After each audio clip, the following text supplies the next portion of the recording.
You're watching Market Makers. I'm Eric Schatzker. We're talking about the State of the Union. The President of the nation will address all of us this evening. And we want to welcome Congressman James Lankford. He's a Republican from Oklahoma and a member of his party's leadership, also planning a run for the U.S. Senate this year with us from Capitol Hill.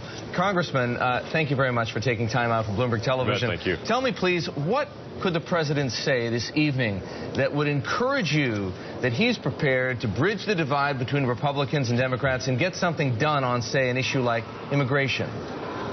Yeah, what I'm concerned is that he's going to step in and he's going to say, hey, I've got a phone, I've got a pen, what he's continued to say over and over again, and to say, I'm going to skip Congress, I'm going to skip our constitutional structure. What he could say is to step in and say, okay, we disagree on a lot of things. You want to list out 100 issues, there's probably 60 of them we disagree on, but there's probably 40 of them we do agree on.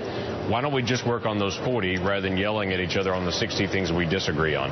That would be immigration. We still have a lot of issues with high school visas. There are a lot of things we do have common agreement on, and for whatever reason, the President continues to step in and say, we will only do the things we agree on if you also do some of the things that you don't like that I do. And I just don't think we're going to get there. What happens then, Congressman, if the President does what you fear he's going to do, which is outline steps through which he might take an end run around Congress on some issues? What does that do to the climate of partnership or lack thereof in Washington right now? It continues to diminish his leadership because it continues to say, I'm going to play to my base politically rather than actually trying to solve problems. We're at a day and a time right now, both fiscally, economically, what's happening in the growth of the nation, what's happening in job development, what's happening with wages, all of those things. The whole nation's on hold saying, I'm not going to invest more, I'm not going to advance more because I don't know what this president's going to do, what changes he's going to make to the Affordable Care Act, what changes he's going to make to immigration, what he's going to try to do through executive orders.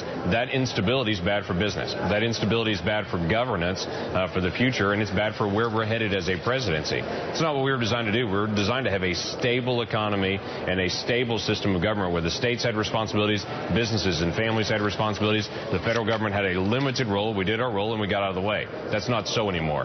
So if he continues to press into that, it further destabilizes our economy. Congressman Al Hunt here. Let me pick up on Eric's first question. Are you on board with the leadership with John Boehner and others on immigration, where you would create a pathway to citizenship for the so-called dreamers, the kids, and legalization for all the other undocumenteds? Are you supporting that?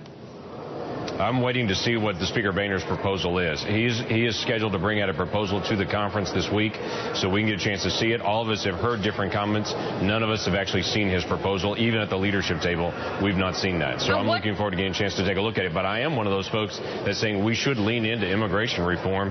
This is an issue that's gone on 30 years unresolved. It's about time some leadership steps up and resolves this. Congressman, what happens then if you do support something like what Al outlined? If you were to run for Tom Coburn's seat in the Senate, would you not expose yourself to attacks further out on the right, that you're soft on immigration, this idea that if it isn't citizenship, you're giving undocumenteds an opportunity to stay indefinitely in America?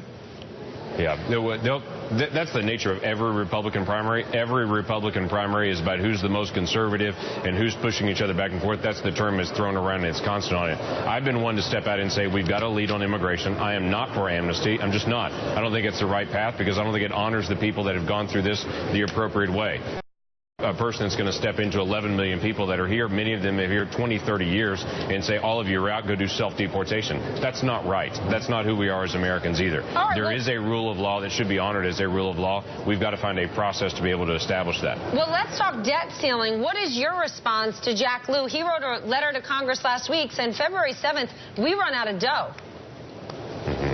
Yeah, Jack Lew sets things out there all the time on that, setting different dates. He's given us a date that we already know, the February the 7th date. He's also talking about extraordinary measures and what happens. This is one of the major aspects we're going to push on during the actual conference itself, where Republican leadership and all the members are pulling aside the rest of this week. Our big issue and my big issue is we can't just raise debt ceiling without also talking about a plan of how do we get out of debt. And if this is just about just give us more money and we'll just continue to spend it and there's no plan, that's not going to help us in our economy. We've got to have a reasonable plan. You can't get there in a year, but you can get there in several years. So what I'm pushing for are reasonable ways to be able to get out of the debt ceiling fight because we're actually dealing with a balanced budget. Congressman, you ran as a conservative. You have voted conservatively. Before you got to Congress, you were in the Southern Baptist leadership position. And yet, already in your home state of Oklahoma, people are saying he's really not a true conservative. Doesn't that say something about the fringe element of the Republican Party that's bigger than one might suspect? No, I don't think so. What it is you've got a group of people that have a very loud microphone. Thank you. They're putting the word out there. That's not the bulk of all Oklahomans by far. Oklahoma is a very conservative state. I'm a very conservative person, though, how I practice my family, how I do things fiscally, how I do things politically. There are some within the Republican Party that want a harsher tone. That's not who I am. And most of our arguments are not about policy. They're about tempo and they're about tone. They want to do things a lot faster. I look and say, I'd like to do things a lot faster as well. To get a plan and actually have steps to get to that plan and start executing a plan than trying to get it all at once, because we're not going to get it all at once. Some of these issues are big, and we're dealing with a Senate that completely disagrees with us and a White House that completely disagrees with us. So I want to put steps to start making progress. My tone is also going to be more reserved. I have very passionate, strong conservative beliefs, but I don't think I have to yell at someone to tell them I'm a conservative. So, Congressman, that being said, when it comes to the Republican primaries for the Senate seat in Oklahoma, you're just going to stick with what you believe. You're telling us that you're not going to be dragged in any way further right, no matter how loud and how visceral the attacks get from what Al just described as a fringe element of the Republican Party. No, what I'm going to do is I'm going to be who I am. I came as one person 3 years ago to Congress. I plan to leave as that same person whenever that is that God has me leave. But I'm going to stay the same person that I've always been. This House and the Senate need leadership, not someone yelling louder than someone else. So we've got to resolve those issues based on the facts and based on ideas. And I am very concerned when conservatives are defined by volume rather than ideas. Conservative principles are a set of principles that will help every family in every place, every ethnicity, rich, poor, whatever it may be. Those principles matter. It doesn't matter the volume that I yell those principles if those principles don't work. If those principles do work, I don't have to yell. I can work in and actually get to work, and we'll actually win those. We'll just win them a step at a time. Congressman, what did you think of your neighboring state, Arizona, where the Republican State Committee censured John McCain for being too liberal on issues like immigration? Yeah, every state committee is going to do it. Let me do a quick geography, though. Arizona's a little farther to the west than our neighboring state.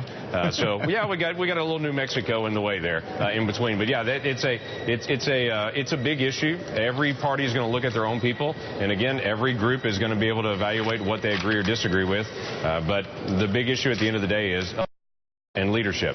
Once you come into leadership, once you actually engage in what's happening here in Washington, D.C., you can choose to listen to every single voice and choose to follow one or the other, or you can say, this is what I was elected to do, this is who I represent, and this is what I'm going to go after and try to fix. There's a big difference between talking about problems and trying to solve problems. A lot of the conversation here in D.C. is all about talking about the problems rather than actually solving it. We've got to solve some things, and that's not compromise. That's finding some common ground, though, and that's finding an issue. Say, the president, I disagree with this, you disagree with this, there are some areas we agree with, let's at least do something rather than just sit here and yell at each other and do nothing.